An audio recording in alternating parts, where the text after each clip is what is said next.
everybody, I'm Gabe. And I'm Nick. And this week we're reviewing Mortal Kombat 1. Mortal Kombat 1 is a 2023 fighting game developed by NetherRealm Studios, and it's all about Liu Kang's journey to create the new era. Nick, Mortal Kombat 1, we've been waiting for it for 4 years, and it finally came out. Are you enjoying this game? Oh my God, Gabe, let me tell you, just first, right off the bat, I've never been too into the Mortal Kombat franchise, which I know is very different from your opinions on this, but I did pick up this game with a couple of my buddies, and we are really enjoying this game so far. It has been so much fun to just get into matches in free play and duke it out. What do you think? Have you been having fun with this so far? Yeah, so it's actually been a really interesting year for fighting games. We had Street Fighter 6 coming out earlier this summer that I got a lot of love from. It's really, really interesting, and it's mechanically very complex. And I wasn't expecting Mortal Kombat 1 to be. Mortal Kombat's not necessarily a fighting game you go for when you want to think. You go for when you want to see heads blown off and people split into two. But this game actually manages to be really complex. You know, they built an entire air combo system that we haven't seen in 17 years since Mortal Kombat Deception.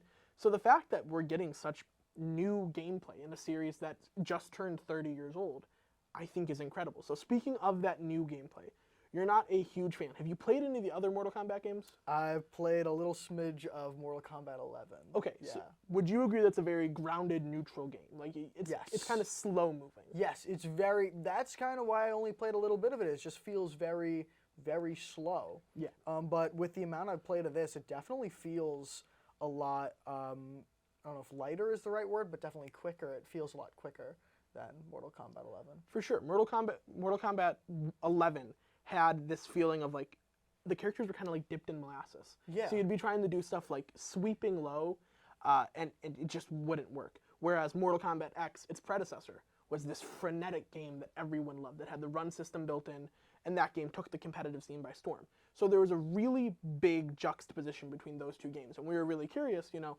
what direction was Mortal Kombat 1 going to go in? And they went with that faster hybrid offense, and it works really, really well. And one of the reasons it works so well is because of how diverse the characters are. We got characters from both the Mortal Kombat 4 era on PS2 and this new era. So I know you're not a big fan, but do you like the characters in this game?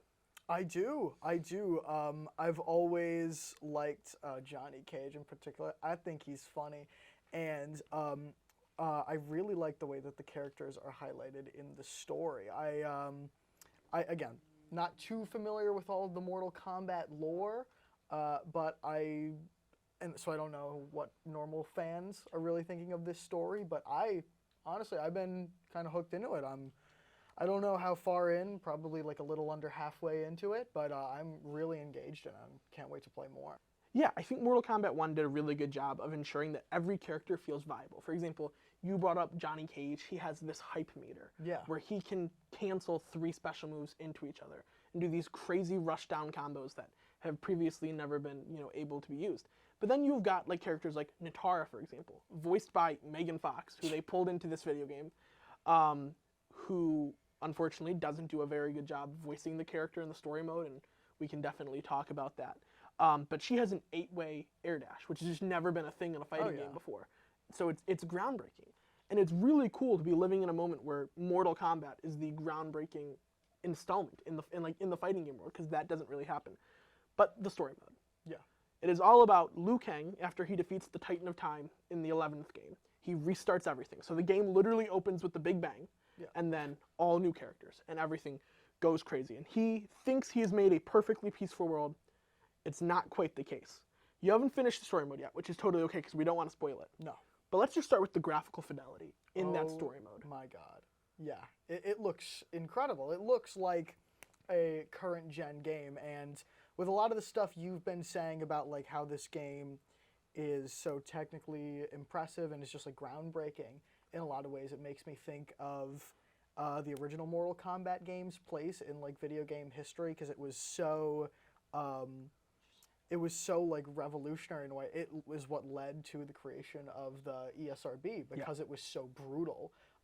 People had just never seen anything like it, and obviously this game doesn't have like, it isn't revolutionary for the same way, but it definitely feels like it's a massive step forward. Yeah, I think where this game kind of like blew my mind right at the beginning with just the pure graphics is there is an introductory scene introducing our antagonist Shang Tsung, and it's like the rain is falling, and you can see legitimately each raindrop fall onto his skin as it cuts into a close-up, and like it looked like you were watching an animated movie, not playing a video game. And just fighting games, we've never prioritized graphics this much, and honestly, it felt like a big AAA game like God of War Ragnarok, so I was stoked.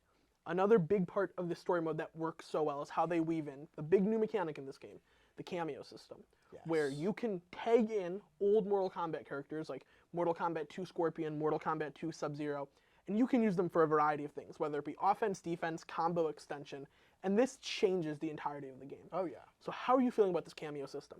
I love it. Even just as a concept, I think it adds so much depth to the game, and I know a lot of people feel a little underwhelmed with it. They think it could be more of like a tag-based system. But honestly, with what we have right now in this, I think it is awesome. It adds like a coolness factor to the game even further, just pushing the envelope.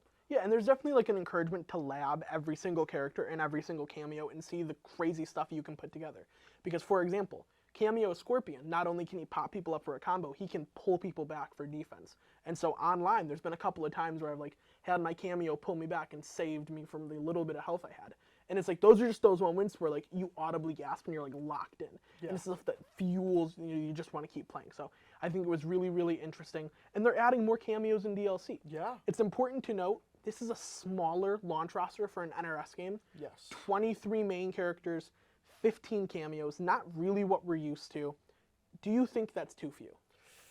I think seeing a lot of games, these fighting game rosters just keep growing and growing over the years, and I'm not too torn up about it, honestly, but like I can see how people are kind of upset about it, especially like the first DLC wave of characters is going to include like Homelander from The Boys, Omni-Man from Invincible, Peacemaker from Peacemaker. Yep. I almost said John Cena from Peacemaker. He is essentially John Cena. So.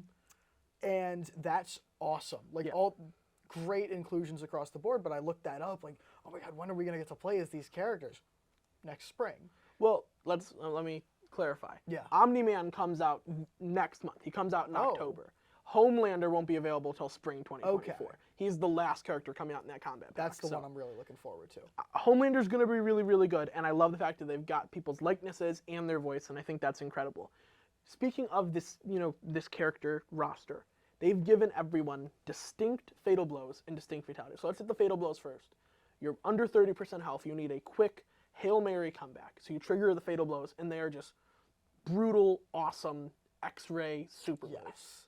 Fatal blows. You like them or not? Because people didn't love them in Mortal Kombat 11, so they've kind of retooled them a little bit here.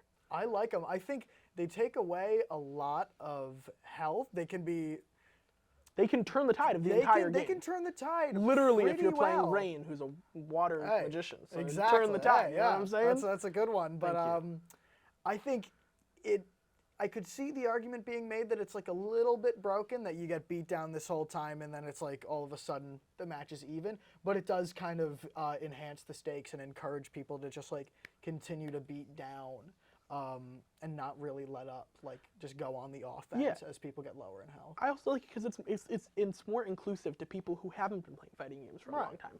Mortal Kombat is a series that, because of the movies and the TV shows, like there's a lot of casual fans for it. Not everyone needs to spend all their time in online mode. So I think it is really cool. Exactly. Yeah.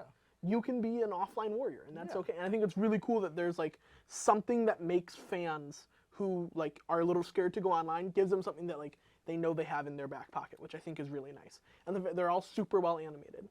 So let me ask you about this, because you keep talking about online and online play and how you've been doing it, and I've heard a lot of talk about this game online, about the online, and just how it's not really up to snuff. What do you think about this? So this game uses rollback netcode, which is what every fighting game should be using. It's what Street Fighter 6 uses, and it ensures that you're not losing, data frames in between the connection. Here's the issue. If you play this game over Wi-Fi, you are just going to constantly stop and start. Oof. With all fighting games from now on, you have to use an Ethernet cable. It just doesn't work otherwise. So I think people who don't know that might be, not using it to its full potential. Last thing I have to ask you. Yes. The Mortal Kombat, series has always been famous for its fatalities. Yes. Which are just the most brutal, gory moves ever. Do you have a favorite fatality? I don't know. Since I haven't played so much of this game, I feel like there's so much more left for me to explore in the Mortal Kombat 1 world.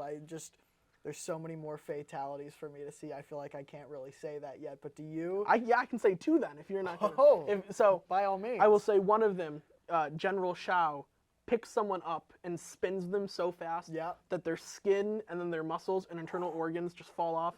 There's a clean white skeleton. And it's really funny because they're screaming even when they're a skeleton. And so one of the cool things this game did is obviously play some of it for jokes, and I appreciated that. But then I would say Garrus has the greatest fatality in the Mortal Kombat entire series, all 12 games, where he essentially just creates a time loop, rips your head off, beats you to death with your own head, and then the loop just continues. And it's just an endless cycle of having your head ripped off. That's awesome. I mean, we sound deranged saying it's awesome, but yeah, we got to give it scores. Mortal Kombat 1. You like I said, obviously you haven't been playing it for super long, so your score could fluctuate, but what are you giving it right now out of 10? Yeah, as a casual fan, this game does a lot to make itself interesting and just have good general selling points for itself, and once this review's done, I can't wait to go back and play more, so I'll give Mortal Kombat 1 an 8 out of 10. Awesome. What do you think? I'm going to give it a 10 out of 10, which for me, from fighting games, it's really hard to get. Mortal Kombat is a series that's very special to me because this is the one I play with all my friends. So I'm really excited to get the guys together and have our Mortal Kombat night. Yeah. And this game is just so interesting and different that I know it's not going to feel so slow like it did with Mortal Kombat 11. So 10 out of 10. I honestly don't know what else a fighting game could do. That's all from us here. Thank you guys for watching. We'll see you next time.